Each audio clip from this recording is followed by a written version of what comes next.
Fam. What's good?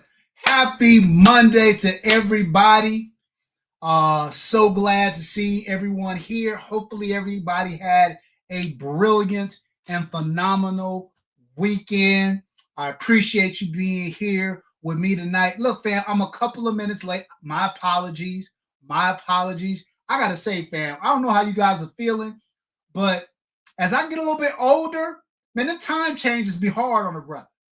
I woke up this morning, I was like, what? It's time to go already? Damn. Damn. That's a lot. So I'm still on the old time, so my bad. Shout out to my man Thomas. Welcome to the chat. Happy Monday, brother. One hard Buffalo. Salute, my man BP in the building. Vicky man, let's go. Good to see you. Hey sis, Shannon Hewing, Gina's versus Gina. Look, fam, I need everybody in the chat to wish my moderator, Gina versus Gina, a very happy birthday. Gina turned 25 today. She turned 25 today. So, we need to celebrate that. Another trip around the sun. Jason Ewing, my God, what's good with you? STD in the building. Mark D, salute. Who else we got? Stephen Barnes, what's good? That's right. Look, Gina had the best birthday present, y'all, ever.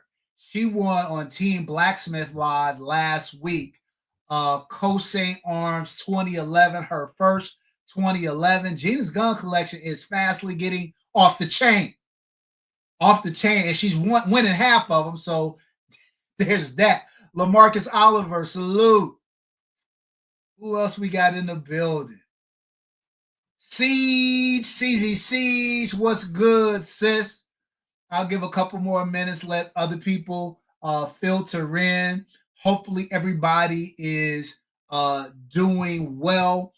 Just a little bit of housekeeping, you guys. We got a couple of giveaways tonight. We're going to be giving away some 2A NLA keychains and 2A NLA patches to a couple of folks. We're also going to be giving away this CV Life range bag.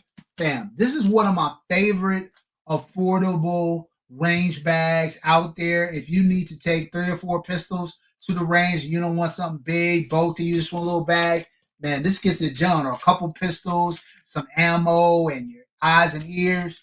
This gets it done. So we'll be giving away that to one of our lucky members this evening. Tactical Tina, what's good? What's good, sis? But I didn't already say hello to you. So look, fam, let's get into it. Hold on, let me take a sip of my 2A NLA cup. Look, fam, if you guys don't have no 2A NLA gear, why? That's inquiring minds want to know, fam. Why? Right? I'll have hopefully Shanna or Gina will put my merch link down in the chat so you guys can check it out if you haven't already. And if you're not a member of the channel, make sure you become a member, fam. Membership is relatively inexpensive. It's like, I think $3.99, $4 a month. And for that, you get access to all the member giveaways. We're going to be giving away a 2011 this year. That's facts, no cap. I'm scoping them out now. Trying to figure out which one is going to be the one. Don't know if it's going to be, there's a few different routes I can go. I can pull one from my existing collection. I can buy a new one. I can pick up a kind of budget 2011 and make it stupid crazy. I can pick up a kind of mid-tier one or something. I don't know. You guys let me know what your thoughts are. Come on, T. You know we got all the hats. We got all the hats. We got to be matchy up in her. Bust them guns. What's good with you? Welcome. Happy Monday. So yeah. that's the membership. We're going to be giving away 2011. Also, we got, like I said, great bi-weekly giveaways that we do. And I always try to have some giveaways too for non-members. So don't think if you're not a member, I don't love you. I love all my peoples just the same. We're going to make sure we hook up everybody. Everybody in the club getting tips. All right. All right, fam. Let's get into tonight's topic. I did an episode early on in my YouTube career about the best way to kind of defend your home. And I really haven't touched on that in recent uh months. And shout out to Gina versus Gina because she gave me the idea for it. We're kind of reintroducing it for tonight's live. And I think it's apropos. And so a lot of times, fam, you know how I do it. I'll get up here and I will opine for the better part of an hour to 2 hours on a given subject. This time, though, I kind of want it to be more interactive. There are definitely a few things that I want to cover and talk about and kind of give you guys some food for thought. But look, I'm not law enforcement, right? I am not somebody who I would say has a high level of tactical training or anything like that. My dad is retired for law enforcement, so a lot of the things I'm going to tell you are things that he has instilled in me after having a 30 plus year career in law enforcement. There's other things that I've learned from other law enforcement officers and things like that I'm going to be little tidbits I'm going to be giving you, but I want us to be able to share in everybody's experience. 706 Tactical, salute. What would Lou do? Salute. Um, so let's kind of start off with this in mind. One of the things that I've really taken to heart over the years, and you know, sometimes I played high school, college basketball. My coaches used to always tell me sometimes the best defense is a good offense, right? And so sometimes the things we do can eliminate a threat before the threat arrives. And so I'd like to talk about a little bit of that up front relative to our homes. So these are just some bullet points I want to hit. A lot of this is common sense stuff, but I don't know how much we take to heart relative to that. So let's kind of talk about that. Okay, so the first thing I want to talk about is how your home is landscaped, right? How free of shrubbery your home is, particularly the frontage. Look, fam, criminals like dark places. They're like rodents, right? In the sense that they like to hide in the dark. They like to go unseen. If you have a place that's filled with trees that block, I mean, they may be great for shade, but in terms of security, if you don't have a clear vision to the front of your house, if your neighbors don't have a clear vision to the front of the house, it affects, because these criminals are looking for soft targets. Look, I call criminals rodents. I think there's a lot of parallels there. I also think they're lazy. They want stuff that's easy. They want stuff that's easy. The harder you make it for them, the better off you are going to be. Team Blacksmith, salute.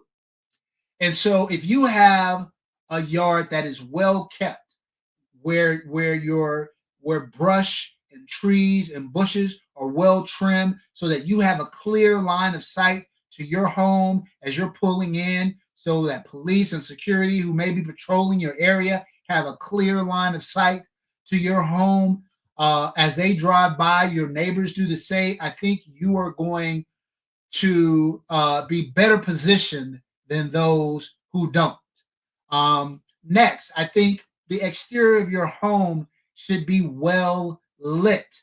If your either at home at night or you're somebody who comes home after the dark. We just had a time change, right? Now we get a little bit more daylight. But when it's the opposite way, it gets darker earlier. So a lot of us who are getting home at 5:30, 6:30, it's already dark outside. So do you have a well lit light? Do you have a porch light, right?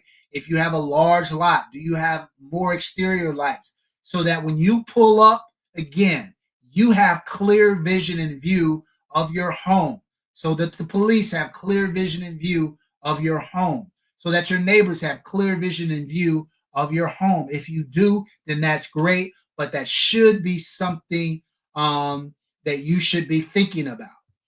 Next, I would say, do you have a security door or security gate on your home? Again, these are things that when a criminal sees, they are, people are going to do what they're going to do, right? But again, criminals are lazy. They don't want to go through trouble. If you've got a security gate, security door on your home, they would prefer to deal with somebody who doesn't, right? So let's make your house less of a target. Before we even get into what we could be doing, right? Let's talk about things that we don't that aren't on us, right? That we don't have to do. We can just kind of equip our house so that it becomes less of a target. Security gates, security doors, do that. Also, utilize deadbolt locks. Deadbolt locks with long screws. So one of the mistakes that my dad has taught me over the years is that a lot of times people will use deadbolt locks, and that's great. But a lot of times the screws that come in these boxes for these deadbolts are these small screws. And that's fine to hold the lock in place. But what you want is longer wood screws that will seek past the framing into the core of the house, right? And so that's going to make those doors much more challenging to kick in than just the traditional screws. So use deadbolt locks with longer screws that are going to go into the frame of the house itself and just not into the housing surrounding the door. So that's something I would recommend. Nextly, alarm systems. Look, fam, fortunate thing about alarm systems is that they seem over the years to have gotten increasingly less expensive. And so, to the extent that you've got an ADT alarm, a Simply Safe alarm, whatever, I'm not plugging any particular system, but having an alarm in place, particularly one that has a direct dial in to the police, is something that I think is very, very important. BP, that's an excellent point, and we're going to be getting to that in a minute. And if you can't get an alarm sign. Again, sometimes you can buy just a sign off of Amazon that says Simply Safe or whatever the case may be. At least make the criminal think twice. If you got a house that is well kept from a landscaping perspective, there aren't a lot of places for people to creep. It's well lit. You've got security doors, you got deadbolts, you got an alarm system, and you got signage for the alarm system. Your house is immediately going to be less attractive for somebody to break into than a house that has overgrown landscaping, is poorly lit, doesn't have any security system. Those are much more target friendly for criminals, right? All right, let's talk about us. What can we do? Okay, we talked about the house. What can we do to make ourselves safer? One of the things that I would say is, look, and this is something else I've learned kind of through my dad, through him seeing mistake after mistake after mistake, years over years over years. Number one, like I said, make your house less of a target, but also make yourself less of a target. If your house is buttoned up tightly, if it's well lit, if it's all those things, one of the variables that criminals will use to gain entry to your home, if they feel it's well fortified, is you. is you. By you not being conscious of your surroundings. Now, I'm going to ask this of you guys. How many people we have? We have 25 people in the chat, somewhere around there. I want everybody to let me know. How many times in the last week have you at some point come into your house, the TBG salute, come into your house, right? And not really been aware of your surroundings, not really scan the street as you were pulling into your driveway. You've been on the phone talking to somebody as you pulled into your driveway, you pulled into your garage, right? You got out of your car and you were loaded up with your briefcase and this and that and the other things, right? With your hands not fully free, right? Fam, I'll tell you that that's when oftentimes people get got. How many videotapes have we seen of the person coming home and all of a sudden people rush them and rush them into the house? So I would just say, fam, all it takes is one time for you not to be vigilant, and that could be the time, right? So I would say, as you're driving home, as you're going up your street, be aware of your surroundings. Are there any unusual cars that you don't normally see parked on the street? Are there people in those cars? Do you not recognize them? Is it odd that somebody is just, or a group of people are just sitting in a car? Are there people walking up the street, maybe that you don't recognize, who seem out of place, right? Are there people just loitering around? So if any of those things are possible, be aware. Awareness is a lot. You know, my man RGG often says, stay out the way. Stay out of the way of trouble. By doing this, by having this awareness I'm talking about, these are some of the things that you can do to make yourself aware. Don't get out of your car with your hands full. If you're approached and you need to be able to get to a weapon quickly or act quickly, you don't want to have your hands full of stuff that you're bringing in from your car, right? If you're pulling into a garage, again, be aware of your surroundings. Make sure as you're pulling in, you have enough time to get into that garage and let that garage door down behind you.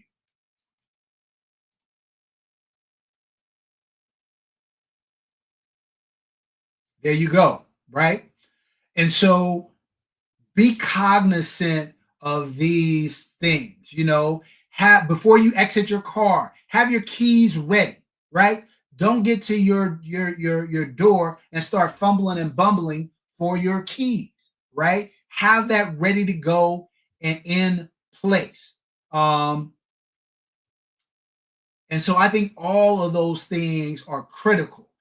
Again, if your house is secure and you are prepared and ready for what could come your way, again, I think you are eliminating your threat potential exponentially, right? All right, so let's Curtis Brown, salute, fam. Tac D, salute. And so I would say those things are critical. Northeast Fishing and Firearms Training LLC, salute, my man, salute. And so we've talked about what you can kind of do to your property to secure it better. We've talked about what we can do when we're entering and exiting our properties to make it better. And so let's talk about, let's get into the worst case scenario, and then I'm going to kind of open it up, right? Let's say, my apologies, y'all. My ring alarm is going crazy right now. So let's talk about the worst case scenario where you do all of those things and you are still faced with a situation. You're in your house and you hear the proverbial bump in the night. You hear the proverbial glass breaking. The last thing you want to do in a scenario like this is have this be the first time that you've thought about this, right? I say the first thing you want to do is have a plan, right? Do you have firearms readily accessible around your house so that you can get to them? You should be thinking about that. You should be planning that. If you have other people in your home, if you have a spouse or you have kids, have you guys sat down at the table and talked about if somebody breaks in, what to do, right? You guys should be having these kinds of discussions. And let me say this for the Rambos that we have in the chat. And every chat usually has somebody that thinks he's a high level operator and is going to clear the house like, he's the next best thing since John Wick. I'm going to say this couple things. Now, look, there is nothing more important than your life, right? And protecting your life. But in the aftermath of a life threatening situation, just know that there can be repercussions. The first thing I'm going to tell you, as somebody who lives in California, which is incredibly anti gun, know the laws in your state. Not every state has castle doctrine, which essentially, in a short order, says somebody breaks in your home, you have the right to use deadly force. Not all states have that. Some states, like California, you only have the right to use deadly force if you are faced with deadly force, and um and somebody just breaking into your house may or may not convey that. So be cognizant of the laws in your state, right? Number one. Number two, make sure you have concealed carry insurance. Concealed carry insurance is not just about when you're carrying outside your home, it's about incidents inside your home as well. So be cognizant of that. I will say this too: your property is not worth your life or your freedom. It just isn't, y'all. It just isn't. So be cognizant of that. Somebody breaks into your house, you shoot them, and you survive. That's great. That's step number one. But if you have to spend thousands, maybe hundreds of thousands of dollars to defend yourself in court because some overzealous prosecutor wants to make an example out of you, or because you misspoke or said the wrong thing, that is not the business. That's not the business. 706 Tactical says, sound like some of y'all need to move to a better state. Well, better is all relative. There are better states for gun laws in California, 100%. I don't know too many states with better weather. So I guess are higher wages. So I guess it just depends on what you want to do. But I kind of feel like if you run to other states, tyranny will follow you. So I'm here on the front lines battling out for y'all so y'all don't have to fight. How about that? How about that? Rick G, salute. Major Havoc Gun Talk, salute. Salute, salute, salute. And so, yeah. So number one, have a plan. Number two, be aware of gun laws in your state. Number three, be very, very cognizant of your gun laws, and be aware that your property is not worth your life or your freedom. I also think it's a good idea to have interior locks in strategic places. So if part of the plan is you telling the kids, you hear glass breaks, you immediately run to mommy and daddy's room and lock the door behind you, then great. Now, here's the thing I would say about Kaba, salute. Good to see you, my man. Good to see you. Here's the one thing I would say that we should all be aware of. Interior doors are known to be very flimsily made. They are made for privacy, not security. So most of them are easily kicked in. if you're going to have a room that's going to be like your designated safe room in the house, probably better to have a solid door on that room with a lock on it. I would also encourage you to get a barricade latch on that door, which is a latch that kind of either comes in from the side or comes down from the top, that even if they kick in the door, it's going to be work. The whole thing is you want to make them work. I said early on in this process that criminals, generally speaking, are lazy. And so the harder they have to work, the less likely they are to continue to engage. So I would say that. And then lastly, I would say the one advantage, you don't have an advantage over the criminal in the sense that they know when they're going to break in and you don't, right? So they have the element of surprise. What you have to counterbalance that is they don't know your house the way you know your house. So when you're thinking about your plan, make sure you are thinking strategically. If I have to engage, what is going to put me in the best position to engage?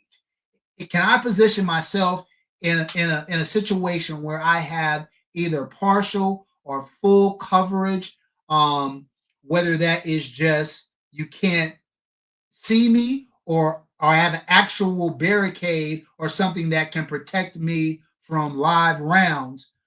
Someplace I can position myself where I have clear line of sight to them and they don't have clear line of sight to me. Those are things that you should be thinking about. Dennis Dixon says, change the bedroom doors with locks and make safe room the kids' room, not your room. Bet. For those of you who have kids, BP, and have a safe phrase, especially in this day when AI can imitate anyone's voice. Facts. BP, I'm not going to lie. I didn't even think about that. But that is 100% true. The other thing I would tell you guys too is I'm sure we've all seen it, and that is the delivery scam, right? That is the guy who comes up to your door in an Amazon jacket or a UPS jacket or whatever. To me, this is again one of those reasons why a security door or security gate, ring doorbell that has like an intercom function, these things are critical. If a guy shows up on your doorstep in a UPS uniform and you know you haven't ordered anything, be suspicious of that, right? Be suspicious of that. Tell them to leave the package there.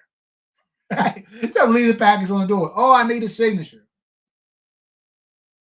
Do you see a UPS truck out front? Do you see an Amazon truck out front? Or do you just see the guy with the jacket? All of these things are things that you have to be cognizant of and you have to be aware of. Coy, go mom. So these are kind of the high level things that I would say to kind of make yourself better prepared to defend your home. Now, before we evolve into best home defense weapons, I want to get some more input from you guys. We've kind of talked about what you can do to fortify your home better, what you need to do to remain cognizant of threats kind of constantly, and what internally can you do to prepare for that worst case scenario if somebody is trying to break into your house. We've had a couple of great comments out there. I love to hear some additional things if you guys think that I've missed something. Facts. I got a bulls. I had a Rottweiler who passed away after 14 years, and now I've got a bull mastiff Cane Corso mix. So yeah, having a guard dog, and it doesn't even need to be an attack dog. If you've got a dog that is going to bark, that is going to alert you, they have an acute acute hearing, and they will hear things that you don't hear, or that you won't hear until later. So I think that's a great point. Major Havoc said cameras see both driveways, all doors, and cul-de-sac intercom and surveillance.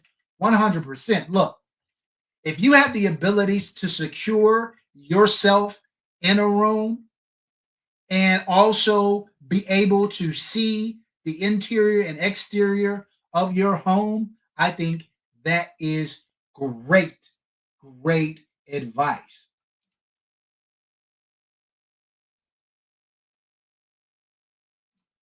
Then the Dixon says, if you have a big backyard or acres, use trail cams that send pics to your phone. Great idea. Great idea.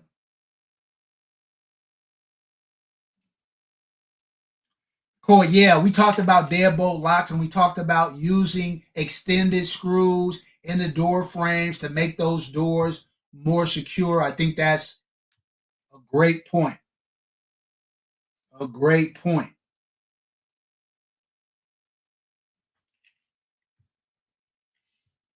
Okay, let's wait. Before we do, let's do our first giveaway. Hold on. Hold on 1 second here. Let's do this.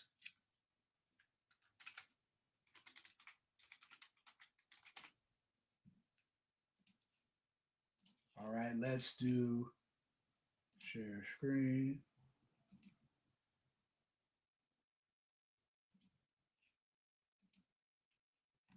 All right, fam. Put hashtag home defense in the chat for a chance to win a 2A NLA patch and a 2A NLA keychain. Bullyproof. Salute, my man. What's good, guy? Welcome to the chat. If everybody could put hashtag home defense in the chat for our first giveaway. I'm going to do a couple of these tonight, as well as our member giveaway.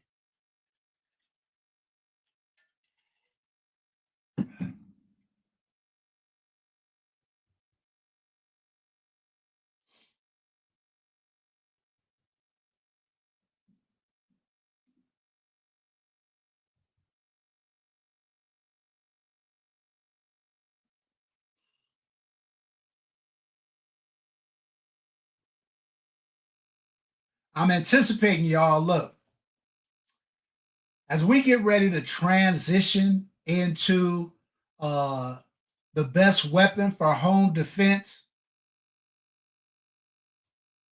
706 Tactical says, I just got my SIG MPXK as my new home defense gun. Fam, look, I did a video, I don't know if you saw it, where I just sold my SIG MPXK and upgraded to the Terran Tactical version of the gun. I got a review coming out on that. I'm in the process of shooting now. I love the MPXK. And I was just about to say, as we start getting into best gun for home defense, I think it's going to start getting real. Because people are very opinionated about best home defense weapon, best home defense firearm. So I'm anxious to see what people think about what we should be using for a home defense weapon. Kaba says, consider fire doors on all exterior doors of your home. If there's a fire, it gives you more to possibly escape and gives you more time to prepare if someone is trying to breach your door. Facts. All facts, no cap. Stephen Barnes says, my MPSK has been upgraded better than a TTI. I love that gun. Yeah, I did a lot of upgrades to mine too, Stephen. My original gun, but I just, I did some upgrades to my TTI too. I don't know about you guys. The only real downfall with the MPXK is that SIG brace is garbage. It's straight garbage. So I changed out to a telescoping brace on both my MPXKs. All right. All right, I'm about to spin it. This is your last chance to put hashtag home defense in the chat. We about to spin it.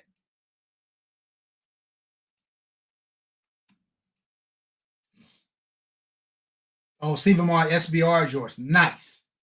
I don't have that option here in Cali. Ah, speak of the devil. 706 Tactical. Speak of the devil. Congrats, congrats, congrats, congrats. Um, Fam. So here's what I need you to do. Take the go to 2ANLA, two spelled out, TWOANLA at gmail.com. Shoot me your name and address, and I will get out your patch and keychain, my man. Congratulations. Congratulations. All right.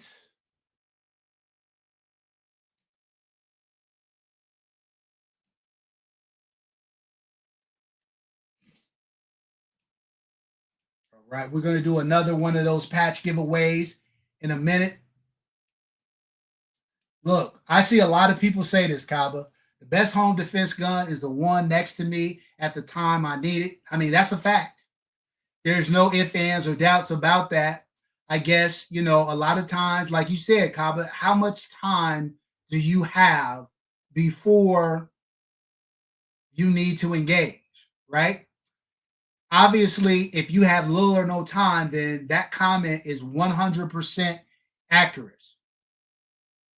That comment is 100% accurate. But if you have time to get to your safe room, your designated safe area with your designated firearm, what should that firearm be?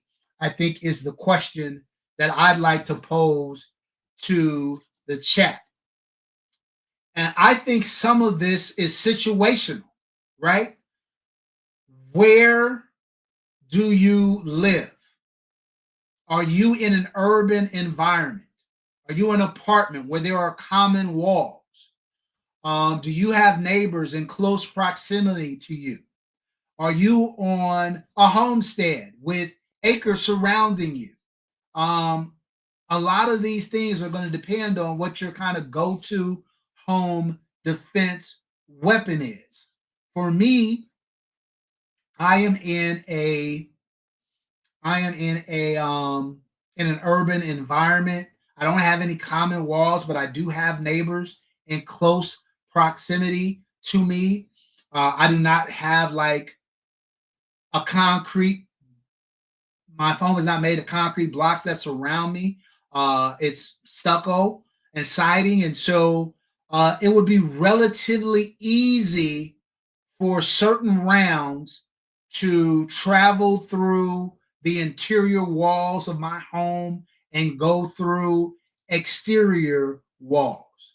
Um, and so from that perspective, uh, I don't know if like a 7.62 by 3.9 is ideal. I don't know if a 5.56 round, depending on whether it's kind of frangible ammo, I don't know if a 5.56 round is the best. I personally would prefer a pistol caliber for home defense for that reason that I can fill with hollow points.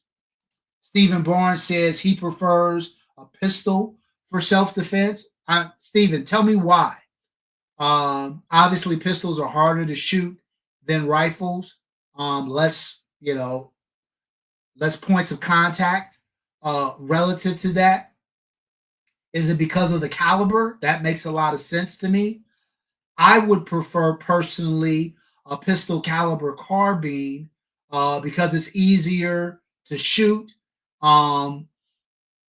Because the rounds are less likely to penetrate in my home and surrounding, and because typically speaking, I'm going to have greater capacity. But that's just me. That's just me. Dennis Dixon says he prefers 223-5.56. Again, I can't say whether that's a perfect choice or a bad choice because I don't know Dennis Dixon's setup or his surrounding, it is quite possible that that could be the ideal choice. The other thing I think that people do not think about, and this is where I have an issue with California as well. Um, oh, hold on. Dennis says, Steven says, more maneuverable. Self defense is usually a close up encounter. I practice to 100 yards away. Look, no substitute for training, y'all. No substitute for training. I would agree with that, Steven. I would say, though, if you've got like a short barreled PCC, like an MPXK that we're talking about, or another guns, I think, again, you can still maneuver that way with, you know, more points of contact and more capacity. But again, I think that is very much a personal choice, and nobody knows better than you your situation or your surrounding to choose you. Yeah, see, Dennis Dixon saying 223-556, but he has a lot of wood area around him. So again, probably makes more sense. That's what I'm saying. For those of you guys who are less experienced, I have a lot of experienced gun users here in the chat. And so for those of you who are less experienced, and maybe some of this kind of more technical talk is going over your head, just know that there isn't necessarily a right or wrong answer. I love what Kaba said. Kaba said the best gun is the gun that I can get to first. I think there's a lot of truth in that. Some protection is better than no protection, right? The TBG brings up a great point. Look, I think this is something that escapes a lot of people, particularly novice gun owners. Your ears. Again, you may survive the incident, and that's priority number one. But are you surviving it with permanent ear damage? Right? This is where I get infuriated with people in California who make laws based on movies that they watch, thinking suppressors mute the sound, right? It's nothing but hearing protection. The difference is if it's already on your gun, you are not scrambling to try to put in ear pro or find ear pro, right? If it's on your gun, you're good to go, and you can have a better chance of surviving an encounter without permanent hearing loss. And so I think there's something to be said about that. But in California, we are not allowed to have suppressors. If you are in a state that allows you to have suppressors and you don't have one, let me just say you're tripping. You're tripping, because, man, that is essential, fam. A lot of people treat it like, oh, it's a flex or whatever. I don't care about that. Your hearing is important. Your hearing is very, very important. 100%. 706 Tactical kicking facts tonight. If you have neighbors that were in 50 yards, you got to remember you're responsible for every round that leaves your firearm. And that's one of the rules. You got to know everything in front of and beyond your target, including people who just may be walking by on the street or driving by on the street at the time. And so that's very great point, and very important. Curtis Brown says, I live in the country in Louisiana, no one around me. I have a suppressed 300 blackout for the home. Again, that's probably a great choice given your environment. 100%. Rick G says, I got a bedside echelon full size. If I have time, I'm grabbing my AR pistol, 11.5, 5.56. I live in the suburbs in a brick home. Again, probably great options, right? Great options. I would also tell you guys, look, man, have additional ammunition at your disposal. One of the things that we're seeing a lot of in urban settings is that it seems to me, you guys let me know in the chat if you see it differently. It seems to me the day of the cat burglar is over. The day of the guy sneaking through the window to try to steal your silver, those days are ordered. are over. Cats seem to be coming in, and they seem to be coming in volume, in volume, with multiple assailants. They're trying to reduce their risk, right? And so I think we have to be cognizant of that in our choices. A lot of people feel like shotguns are the go-to because they spray. They can create terminal damage relatively easy. The one thing I worry about most shotguns is capacity. Yes, there are individual, obviously, pellets when in each slug or whatever it is that you're shooting, but 10 pulls of the trigger in most shotguns, and sometimes less, sometimes seven, sometimes five or six, and you're out. And reloading a shotgun, oftentimes, particularly if it's not magazine fed, is more than a notion. And so that's another reason why I'm not a huge advocate of shotguns as home defense weapons. Yeah, if you face a single intruder, that shotgun is probably going to serve you well. But if you're facing multiple um, people breaching your home simultaneously, I want something that has quite a bit of capacity, and I want something that is I can easily reload and keep going if I have to. So those are just my thoughts. Hold on, my man. Kaba said something. So let's get real here. In a situation like this, it will most likely be a point and shoot situation. Has anyone trained point and shoot tactics with a PCC or AR pistol?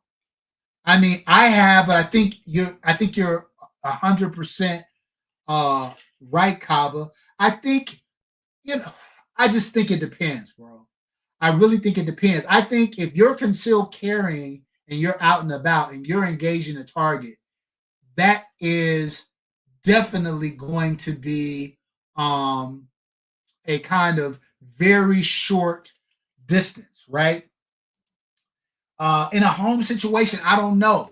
Are you at the top of the stairwell and somebody's down at the bottom? Are you situated down a long hallway? Um, I don't know. Again, this is called knowing your environment. But I think if you're going to use a PCC for home defense or an SBR, then yeah, you got to train for it, and you got to train in those kinds of scenarios. I mean, just forget how many people practice shooting from cover. I, you know, I don't know how many people do that. Something as easy as shooting from cover, something as easy as shooting from behind a barricade. I think most people probably never do that. Never do. The average shooter barely goes to the range, right? So how many people are actually practicing shooting on the move? On the move, how many people are practicing rapid fire? How many people are practicing shooting from cover or transitioning or practicing reloads? I think the average shooter does not do any of those things. And so I've got a lot of very experienced gun people in my chat, whether they're instructors or people who collect or people who compete.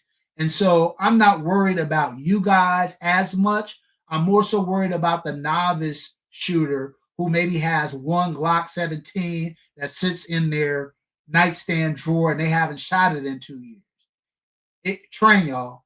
Train. There's no substitute for training. 100%. Tag deep. I didn't see your comment before I said what I said, my man, but 100%. The best tool for home defense is the one that you train with the most, and you have a realistic confidence in your ability. Absolutely.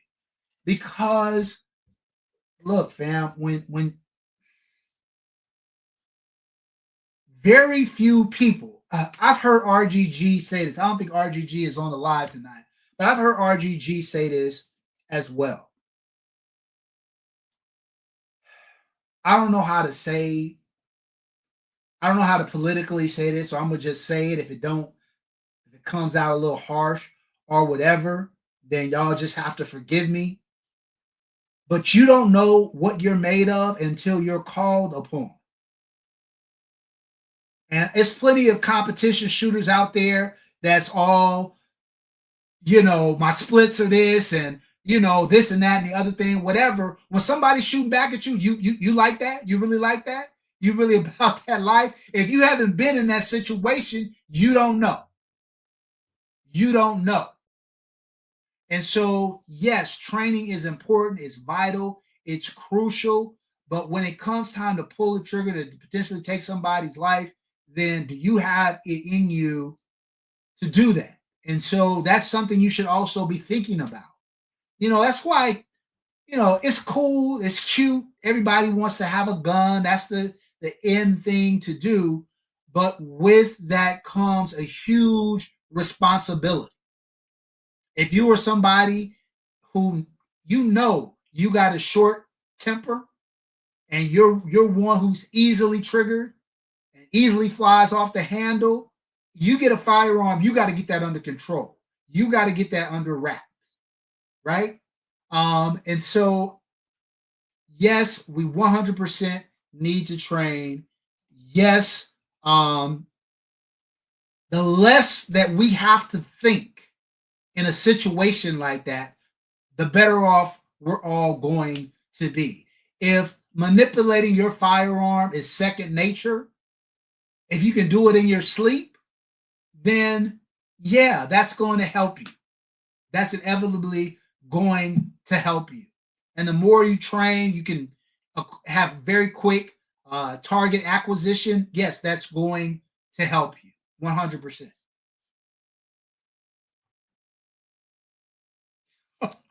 The TBG. I heard gunshots in a closed area, and the first thing I did was grab my ear.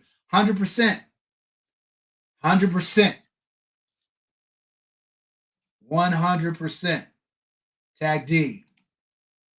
No doubt.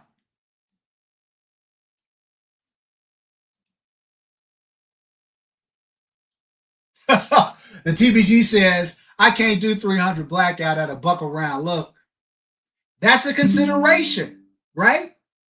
That's a consideration, right? If we're all saying that training and getting comfortable with that weapon is your end all be all, and you know that training with that firearm is going to be really, really costly, these are considerations that we have to make.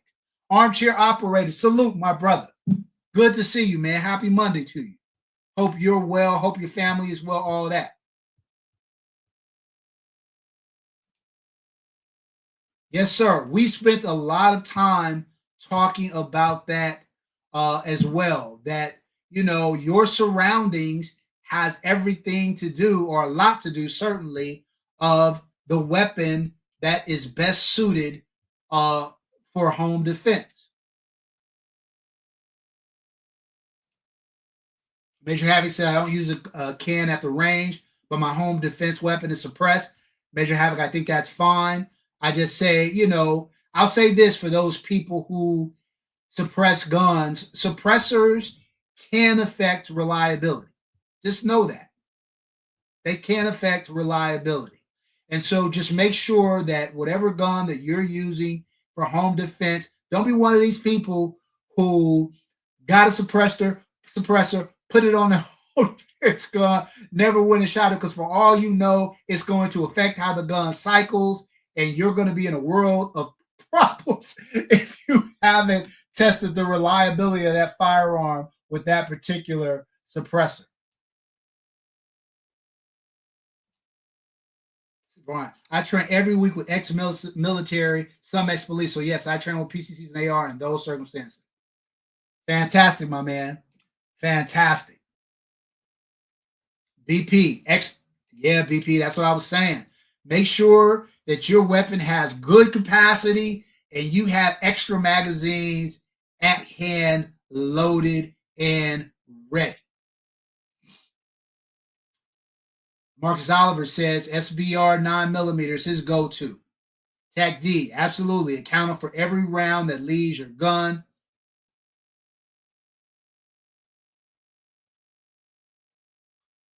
Armchair Operator says, for me, my nightstand gun currently is my Staccato P. My new primary home defense gun is a suppressed Mac 5. Yeah, so my nightstand gun is, and I think I've said this before on the channel, is either my FN 509 Tactical or my FN FNX. And then if I need, I also have very close to me a PCC that has very good capacity, is relatively short barreled, with a lot of extra magazine. Kaba, this is one of the things I was saying earlier. Has anyone in the chat had to use a firearm in a self-defense shooting? That's what I'm saying, fam. It's different. I haven't. So let me say that. Well, I've had to pull a firearm. I've never had to discharge a firearm.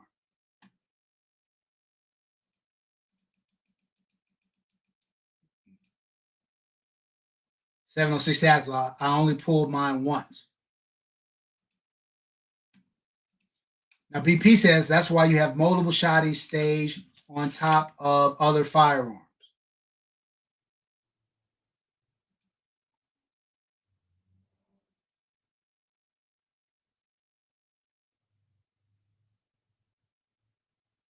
Wow. Stephen Barnes, man, I got to get you on one of the lives to come up and talk about that. Stephen Barnes says, I got robbed at my store 3 times by the same guy. And that's how I got into guns. Man.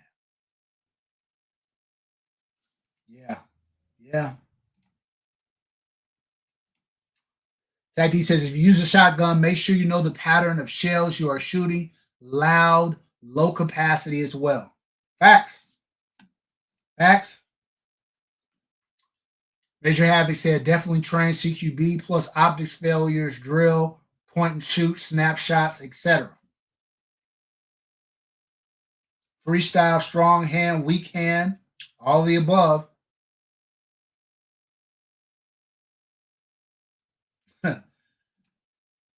Silverback said, who's going to break into your house with tactical gear and move in a tactical way? Probably not most criminals. But I will say this, that a lot of these criminals are coming in highly armed with AK, shotguns, ARs, you name it. A lot of these home invasions, they are coming in well armed. So be cognizant of that.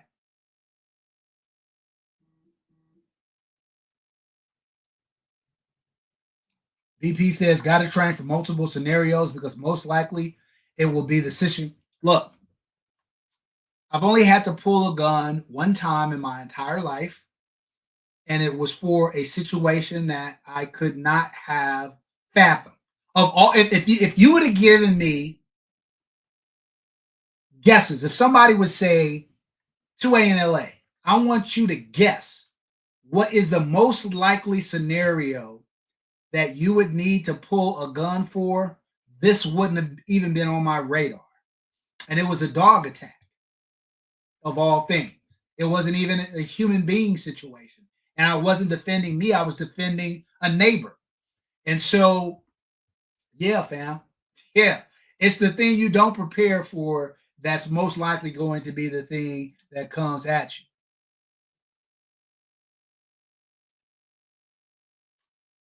Unique Roofing, salute, salute. Whatever the situation, staying calm is a superpower. Try to keep your head about you. Facts. I couldn't agree more. Right. Steven. Facts. It wasn't that long ago. Fam, do you guys remember? Hold on. Let me put up Steven's comment. Do you guys remember what it was like during COVID for ammo? It was insane. When I look at what I pay for ammo now compared to COVID, I mean, 50 rounds of 9mm was running like 30 something bucks. Now you're getting it for 11. And that's still higher than it had been historically. So yeah, facts. All facts, no cap on that. Mr. Bullshitter, salute.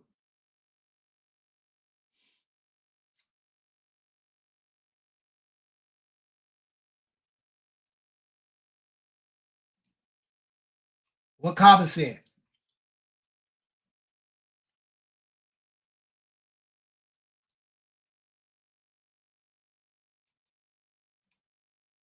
Ramsey said, so we turning all the lights on inside, right?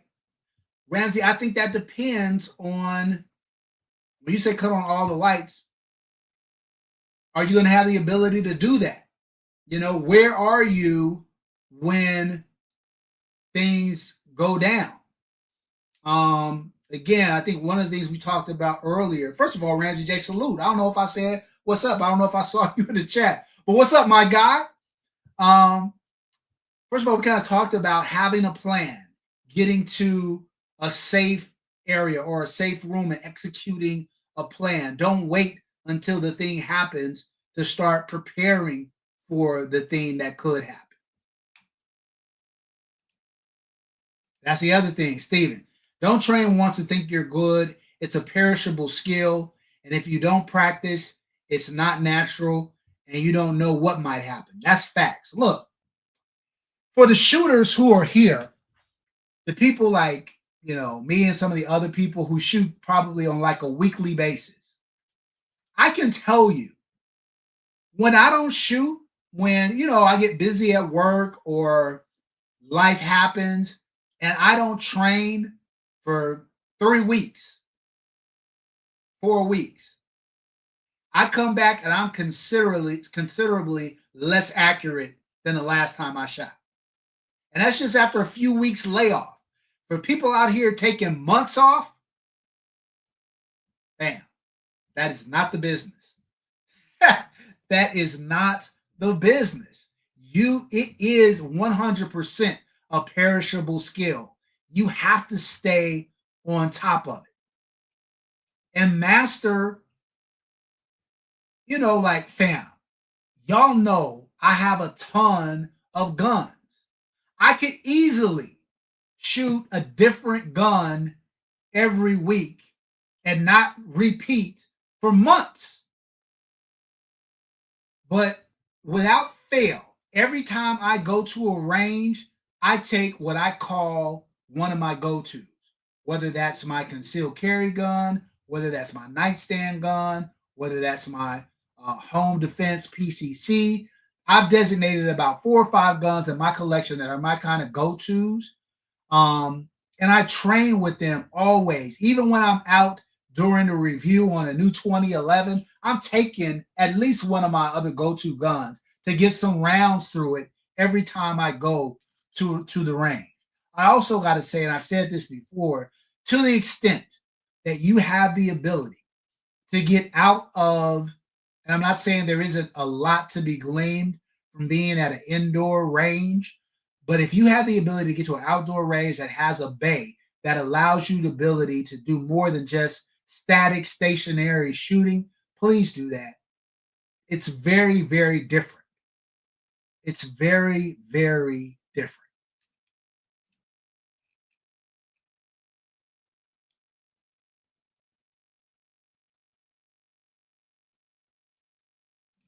That's facts. That's facts, Dennis. They're more experienced at robbing and breaking in than we are at defending against it. That's facts. That's 100% facts. No doubt about that.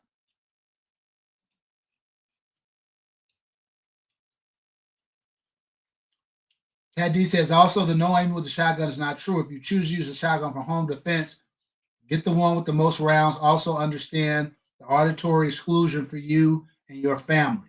Facts.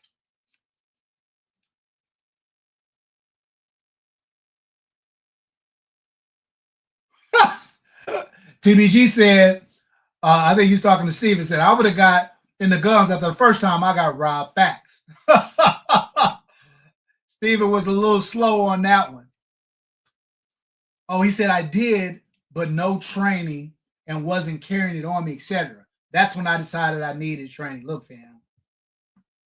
Training is a big part of what I am doing now. Um, yeah, it's big. It's big. There's no substitute for it.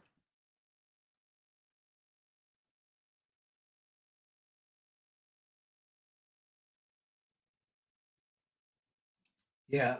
BP says the criminals are wearing body armor more during home invasions. No doubt. No doubt.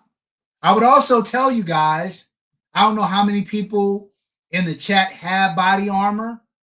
I have many pieces of body armor and I have them kind of throughout the house and certainly have ones in my designated kind of go-to areas. I think if you don't have body armor, that's something you should look into.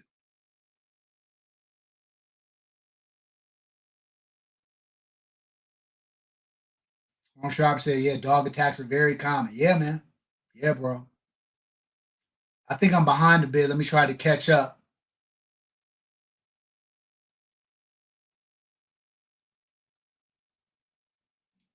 Major Havoc says, I'm at the range 2 to 5 times a week, no doubt. And I know he's telling the truth there because I see a lot of his video. Hold on. Okay. Fam, I noticed you said you have 2 striker fire guns in home defense. Why those and not hammer fire guns? Well, the FNX 45 tactical, if I'm not mistaken, is hammer fired. But I'm very comfortable with those 2 guns. I've trained with them quite a bit. Both of them have really good stopping power. The 509 tactical has really good capacity. Also, if I'm in a home defensive situation and I have to give up either of those guns, it would not break my heart. Um, Certainly have guns with better triggers or whatnot, but I'm pretty accurate with those guns. I've upgraded the trigger in my 509 tactical. It's a really good trigger. Um, so that's why. I have a couple of different EDCs. I have a Staccato C2 that I EDC. I got a comped P365 XL that I EDC. So both of those. My man RGG in the house. Look, I always got to do it. Anytime my man shows up, it's a reminder. If you guys are not coming to the meetup in June, why not?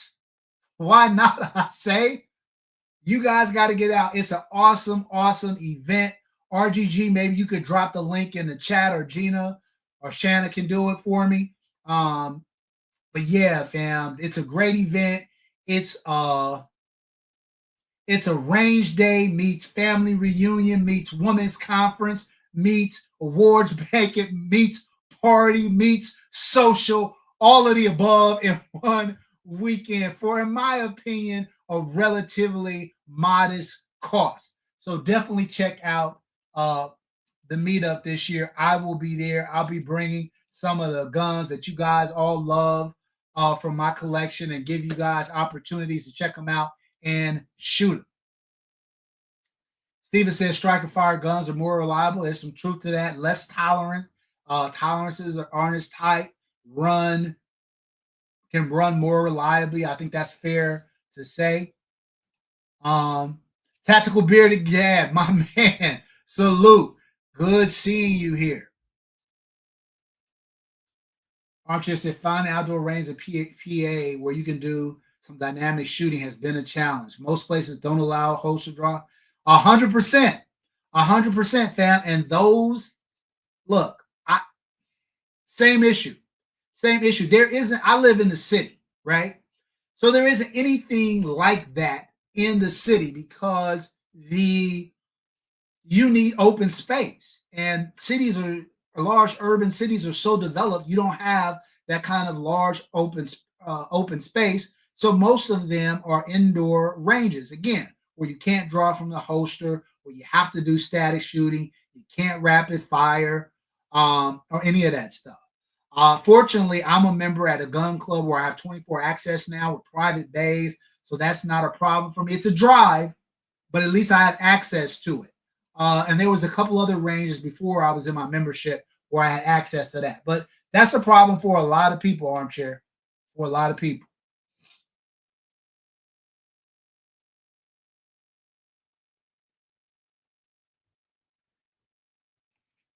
BP, look, one of my to-dos is to get to participate in the Stop the Bleed class this year. Um, so yeah.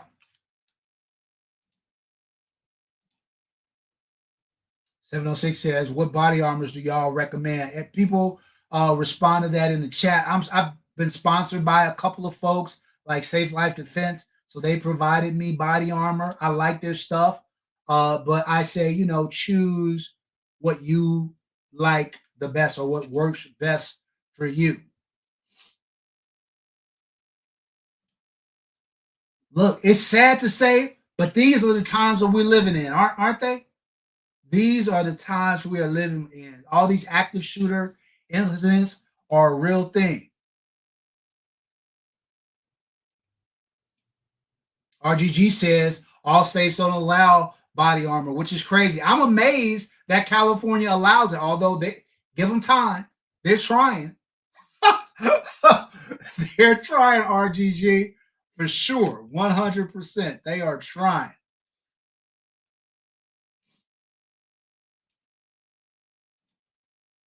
Believe it or not, a lot of Leo's private security officers have to go to outside of their agencies and pay for their own training programs. Yeah, 100%. Like I said, my dad is retired law enforcement. That is absolutely the case. Also, the equipment a lot of times these officers are given suck. And so they have to supplement, even in the military, they have to supplement what they're assigned with better quality equipment. Dennis Dixon says he has body offer for himself and his wife in his truck. Good idea.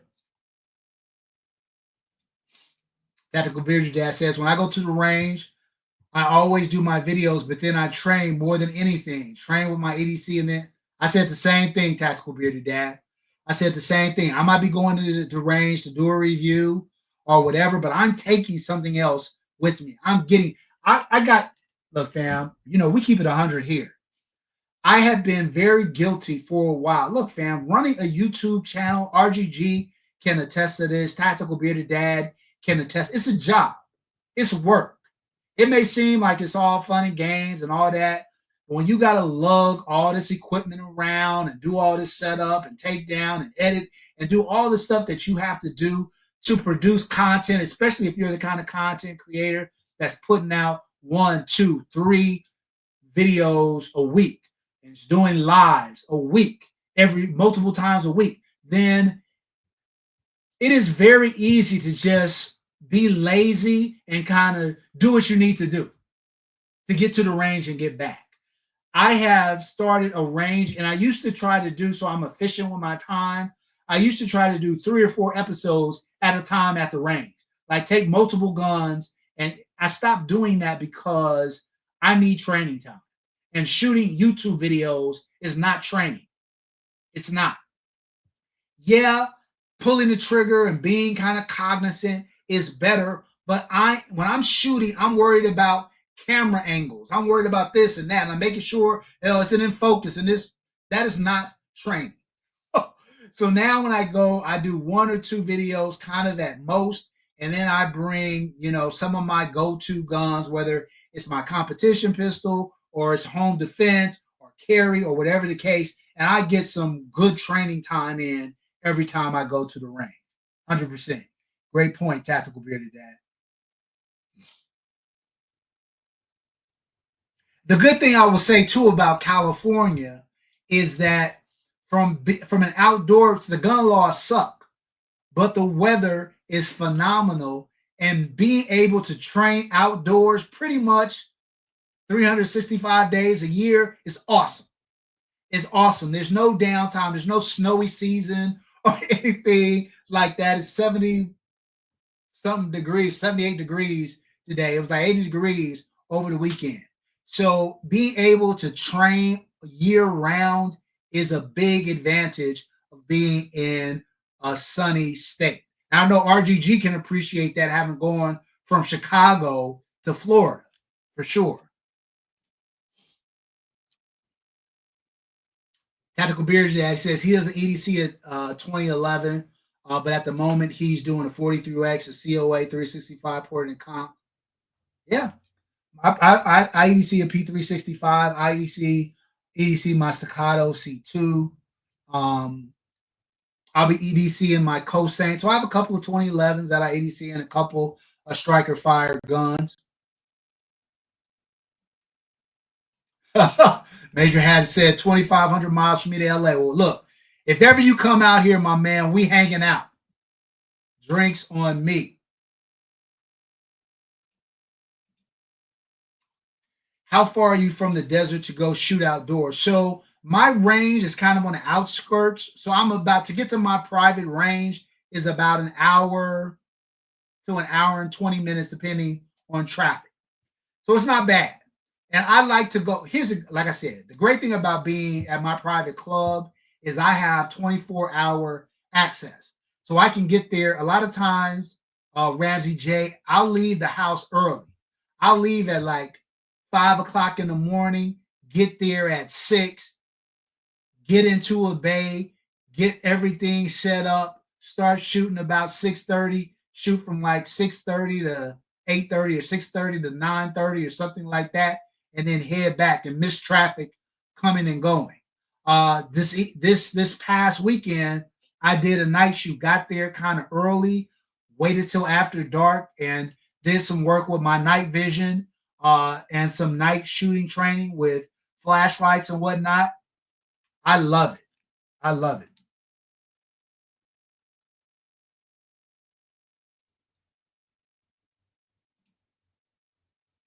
They do under certain circumstances.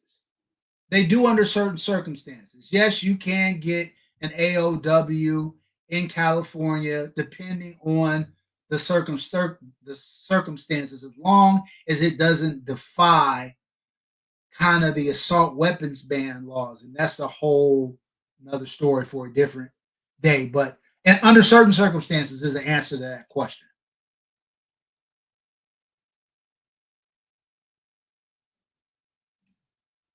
I think the only way it happens, STD, is that if, well, for that matter, what's the likelihood you're going to get in a shootout anywhere, home or otherwise, right? Probably very little. Most people live and die and never have that experience, and that's a good thing. But I say prepare always.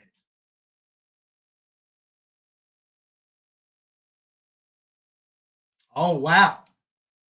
So Stephen Barnes says he never thought he would happen to his stores. They sell major appliances. Yes, Stephen, when you said it happened at a store, I wasn't imagining an appliance store. Man, cats running in robbing appliance stores? And people are crazy. Are they trying to rob the register? Because how much cash do people carry at an appliance store?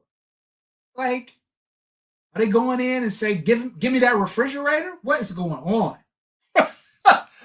What is going on? Man.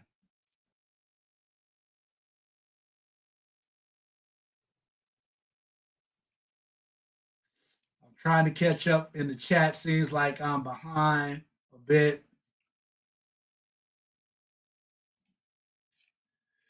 What are your go-to guns, fam? In the house, like I kind of said, my bedside guns. I kind of have like go-to guns for like different scenarios, right? Depending on what they might be. So I kind of said, kind of my bedside guns are my FNs, my FNX 45 tactical, my FNX 509 tactical. Um, I got my custom PCC kind of for home defense. That might change soon because I've added a couple of PCCs that may be better suited for that. Kind of my go-to AR-15 is my V7. My go-to 3R8 is also my V7. I love those two guns. If we're talking about kind of brace pistols, SBRs, I've got a few good ones. We're talking about shotguns. My Genesis uh, braced shotgun is one of my go-tos. Good capacity, magazine fed, very, very reliable. I've got a few. I need to do an update video. I had it down to a science, and then I've added a lot of weapons in my collection in the past 12 months or so. So it's evolving. I'll do a go-to video though, Tina, before the end of the year, 100% for sure. Stephen Barnes says he's an EDC and a combat precision M5. First of all, that's a nice fucking EDC. Say that right off the bat. That is a nice EDC, my man. That is a nice EDC, but it is a phenomenal shooting firearm.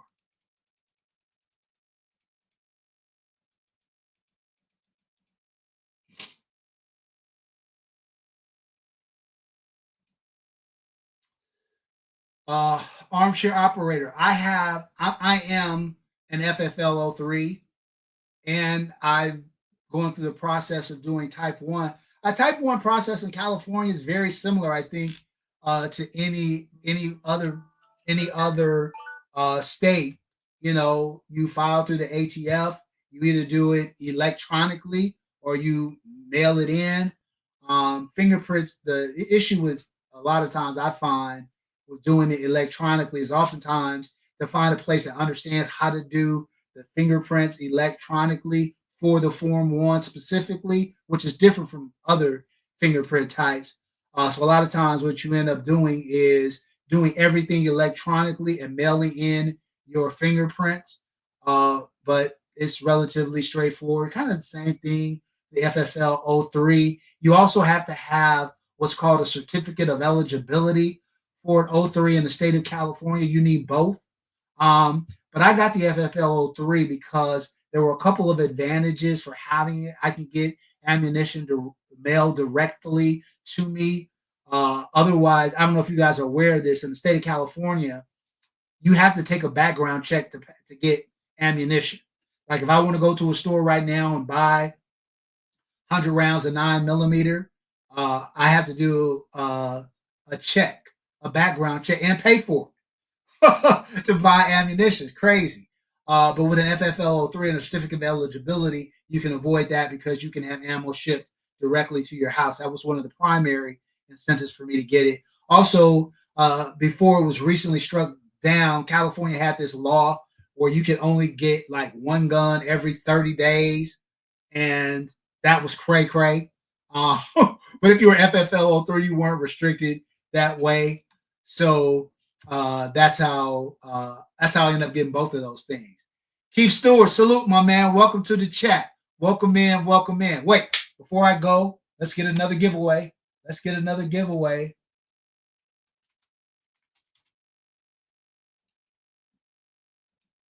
We're going to do another. This is the non-member giveaway. I'm giving away a 2A NLA keychain and a 2A NLA patch.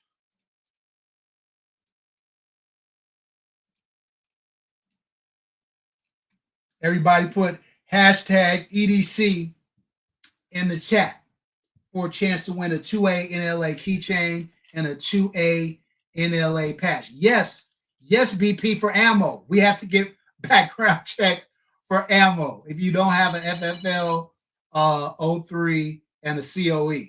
Man, crazy.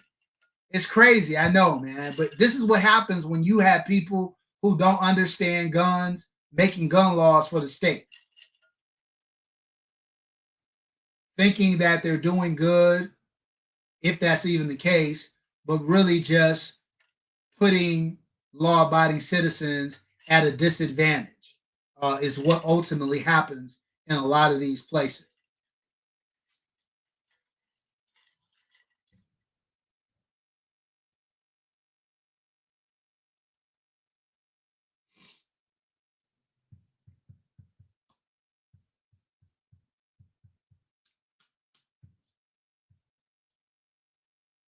Yes.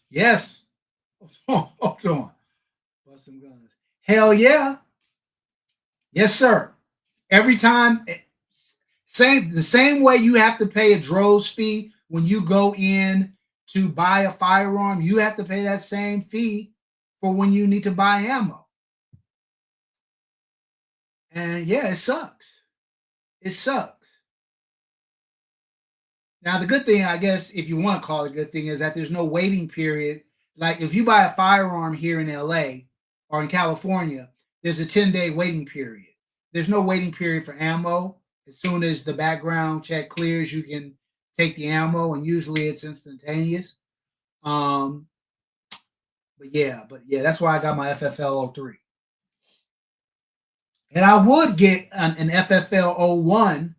That's what I really want. The problem is and this is not a state thing. This is a city thing. In the city of Los Angeles, and maybe the county too, but definitely in the cities, there are no home-based FFLs except for FFL 03s. And so I don't have that. I don't have that opportunity. Or I would have my FFL 01 a long time ago. BP said, I just got 1,000 rounds in the mail today. Yeah, fam.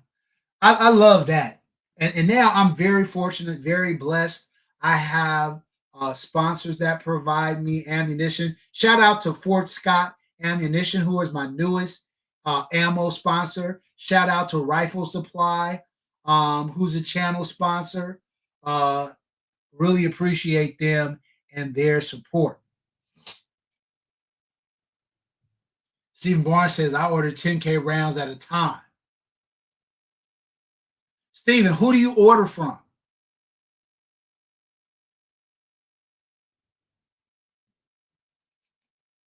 Major Havoc, you can. There are a lot of people who read, a lot of competition shooters who reload out here.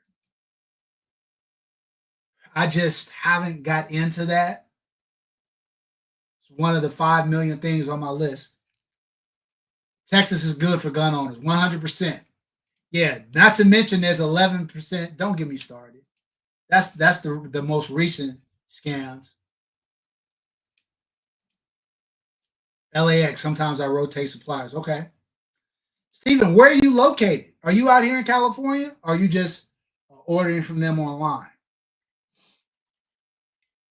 No, I think you said you're in Texas, right?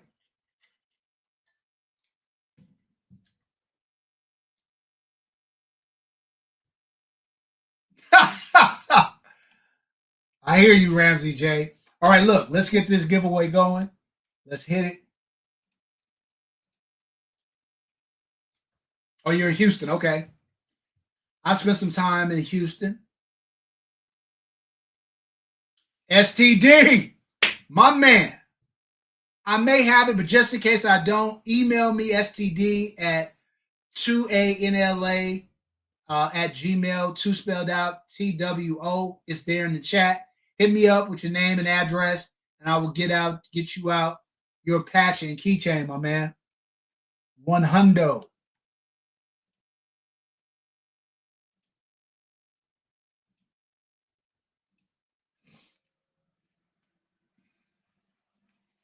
All right, all right, all right, all right. So look, fam, kind of as an overview, and then we'll get into the member giveaways.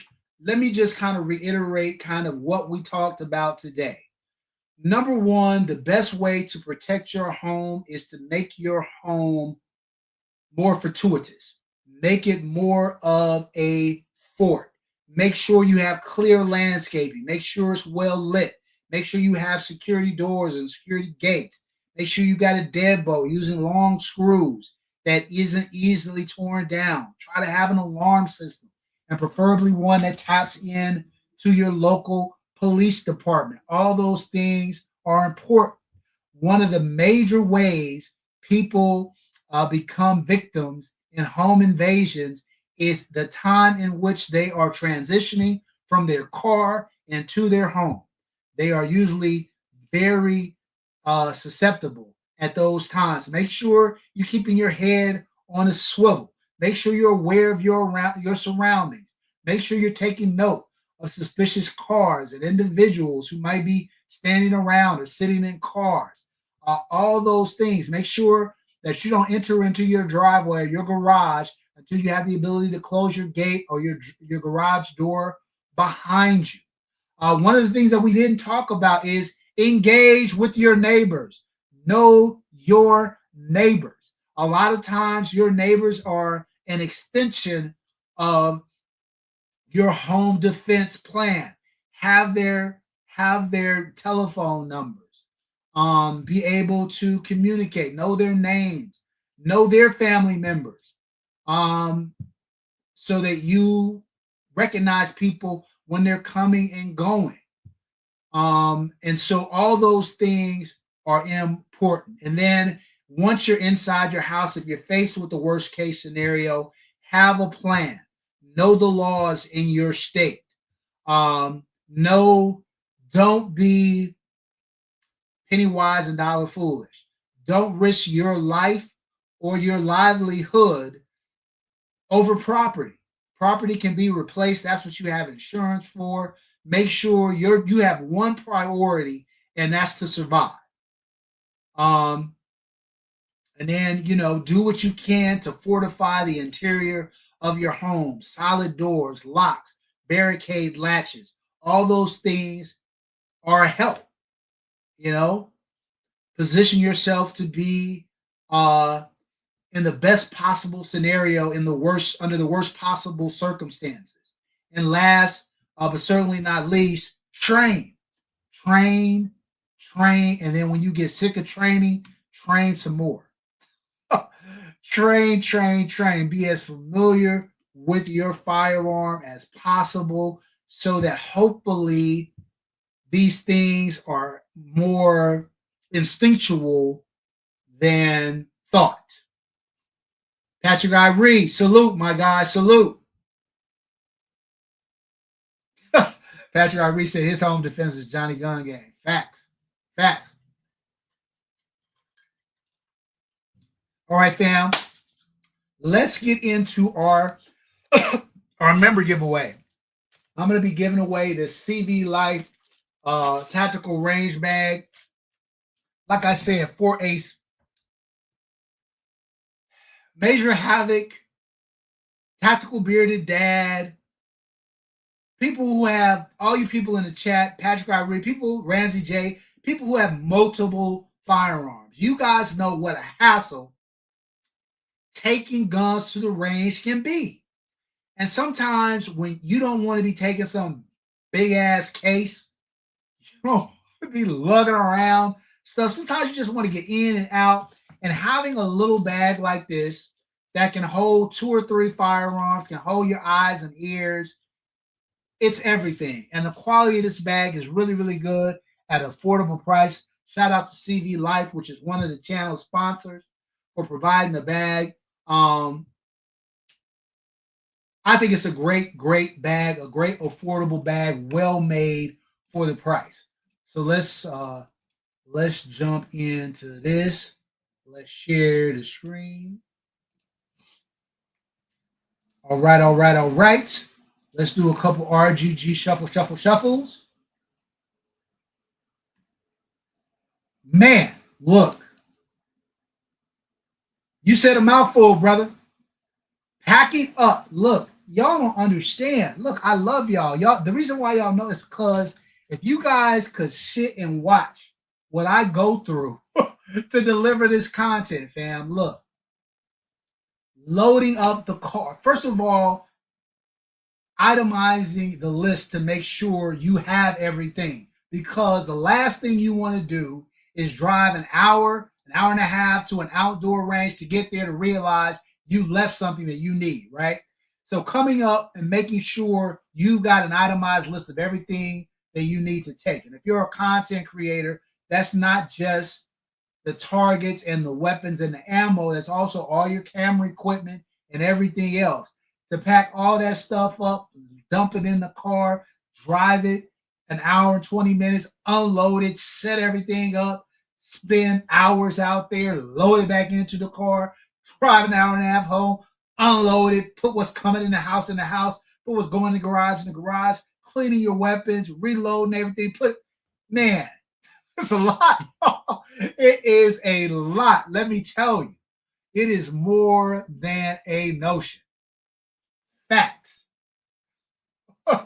100% facts. It sucks when you forget something. Yeah, no doubt, bro. No doubt. No doubt, man. And it's happened to me before. Maybe I haven't forgot the camera, but I forgot the tripod, or I forgot the batteries, or whatever. Like, yeah, it's happened and it's awful. 100%. All right, let's give the final giveaway of the night.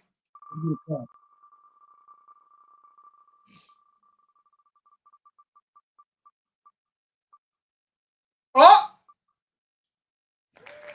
AK Lover. All right. So look, I don't know if AK Lover is usually in the chat. I don't know if I've seen him tonight, but if he is, if anybody knows him, reach out to him, let him know to email me. He has until the next live, which is 2 weeks from now, to get me his info, or the bag rotates back into circulation. All right. All right. That's the last giveaway for tonight. So look, fam, I'm going to wrap it up. I appreciate everybody's time. I appreciate everybody coming to hang out. I think, look, I feel like, honestly, I have one of the most informed chats out there. And I'm not just saying that. Like, I feel like every time I go live, I learn something. I take away, hopefully, you guys learn something from me. And I know I learn something from you guys every single live. You guys always give me food for thought. It's appreciated. Like I said, we'll be going live in 2 weeks from now, 2 Mondays from now. I got a new video dropping tomorrow morning. I don't know if I made it a premiere yet. Let me see which video it is. Oh, yeah, I'm on live. That's not going to work. Yeah, I got a premiere. Oh, I'm giving you guys my first impressions of the Miller Precision Comped Imported 2011. It's not the review, but it's my first impressions. So make sure you check that out. That'll be dropping 7 a.m. Pacific Standard Time, 10 a.m. Eastern. All right. I appreciate y'all. Love y'all. Much respect. Until next time, as always, take care of one another. And peace.